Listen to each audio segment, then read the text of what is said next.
एक बार फिर से सीएनजी के दामों में बढ़ोतरी की गई है और इस बार की बढ़ोतरी है 1 रुपए। आपको बता दें कि सीएनजी में 1 रुपए प्रति किलोग्राम के हिसाब से बढ़ोतरी की गई है। 2 दिन पहले अभी 2 रुपए प्रति किलोग्राम के हिसाब से बढ़ोतरी हुई थी और तीसरे दिन आज फिर से 1 रुपए प्रति किलोग्राम के हिसाब से बढ़ोतरी कर दी गई है।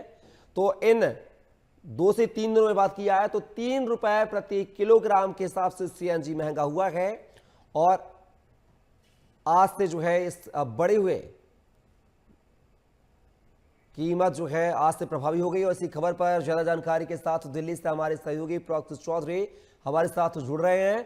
प्रॉक्स, बात की जाए आज सीएनजी के दामों में 1 रुपए प्रति किलोग्राम के हिसाब से फिर से बढ़ोतरी की गई है। इससे 2 दिन पहले भी 2 रुपए प्रति किलोग्राम के हिसाब से बढ़ोतरी की गई थी। आखिर कैसे देखें इस पूरे बढ़े हुए दामों को? बिल्कुल, देखिए ये आज 17 तारीख है और 1 रुपये प्रति किलो जो है सीएनजी के दामों में बढ़ोतरी हुई है और 15 तारीख को भी 2 रुपये प्रति किलो की बढ़ोतरी हुई थी। जहां पहले 77 रुपये था, अब वो 80 रुपये 9 पैसे दिल्ली के अंदर सीएनजी के दाम हो गए हैं। आईजीएल पंप पे इस समय हम मौजूद हैं, लोगों से भी बात की थी।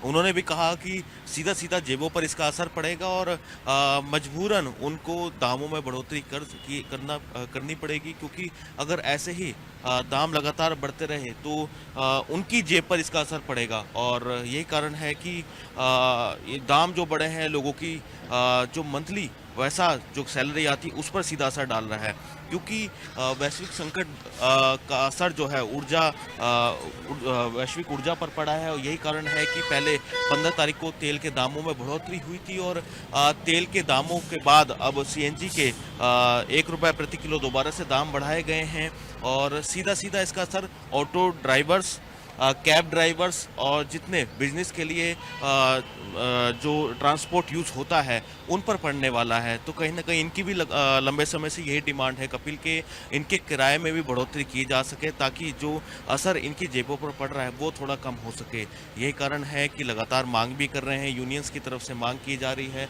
तस्वीरों में आप देख सकते हैं 80 रुपये 9 पैसे प्रति किलो जो दाम है वो सीएनजी में हो गए हैं। वहीं गाजियाबाद की बात करें तो गाजियाबाद में भी 88 रुपये के करीब जो सीएनजी के दाम है वो हो गए हैं और लोगों पर इसका असर देखा जा रहा है कि किस तरीके से ये महंगाई बढ़ रही है। ये आने वाले दिनों में हर प्रोडक्ट महंगा हो सकता है, चाहे वो राशन हो चाहे वो सब्जी हो, इसका सीधा सीधा इस पर पड़ेगा, क्योंकि जब भी पेट्रोल डीजल के दाम बढ़े हैं कपिल, इसका असर लोगों की दिनचर्या में जो प्रोडक्ट यूज़ होते हैं, जो खान पान होता है, आटा हो चावल हो, कोई भी ऐसा प्रोडक्ट हो जो रोज़ाना किचन में यूज़ होता है, उस पर इसका सीधा असर पड़ता है। और यही कारण है कि आने वाले दिनों में और देखा जा सकता है कि अगर ऐसे ही ये वैश्विक तनाव ऊर्जा संकट पर बरकरार रहता है तो और भी दाम बढ़ सकते हैं। अप्रॉक्स वहाँ पर अब मैं देख सकता हूँ आप पेट्रोल पंप पर मौजूद हैं, वहाँ पर कुछ लोगों से ज़रा बात करने की कोशिश कीजिए। अब बढ़े हुए दामों को लेकर उनका क्या कुछ जो है रुख है?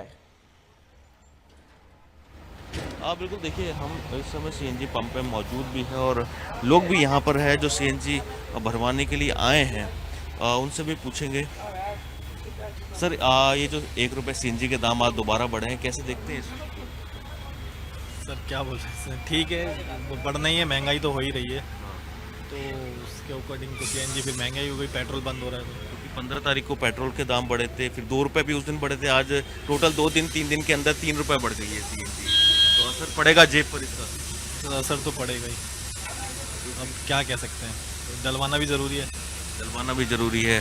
तो देखिए, डलवाना कहते हैं ना कि डलवाना ज़रूरी है, मजबूरी है कि अगर काम पे जाना है तो तेल सीएनजी भी के दाम जो बढ़े हैं उस पर सर कैसे देखते हैं ये जो सीएनजी के दाम बढ़े हैं? भाई मेरे हिसाब से तो देश पहले है। देश में जब विपत्ति है तो कोई नहीं 1-2 रुपया बढ़ जा जी। हाँ, अपने तो खर्चे चला ही है, सबके चल रहे, थोड़ा कम कर लेंगे अपने खर्चे। जी, इसकी अपील भी की थी पीएम ने। हाँ, तो पीएम साहब ने भी अपील करी थी, तो माननी चाहिए। अब देश पहला है हमारे हिसाब से, तो ये है पहले देश है भाई, देश रहेगा तो हम भी रहेंगे। जब देश ही नहीं रहे तो फिर 1-2 रुपये में क्या, कोई बात नहीं, इतना तो आदमी कर ही ले खर्चा, तो खर्चा कम कर लेंगे अपना भाई, इमरजेंसी में जहाँ कहीं, मेरी तो यही सलाह है। तो देखिए कुछ लोग ऐसे भी है कि देश पहले है, अगर देश पर संकट आ रहा है तो उसमें देश की पहले सोचे, अपने खर्चे कम कर दे। और पीएम ने भी यही अपील की थी। कपिल, आपको याद हो, सबसे पहले पीएम ने ये कहा था कि जितने कम हो सके ईंधन का उपयोग करे, पेट्रोल डीजल बचाए, इसके साथ साथ वर्क फ्रॉम होम करे। तो ये पीएम की तरफ से भी अपील की गई थी और लोग भी कुछ ऐसा ही कहते नजर आ रहे हैं। चलिए प्रॉक्स, तमाम जानकारी को साझा करने के लिए बहुत बहुत शुक्रिया आपका।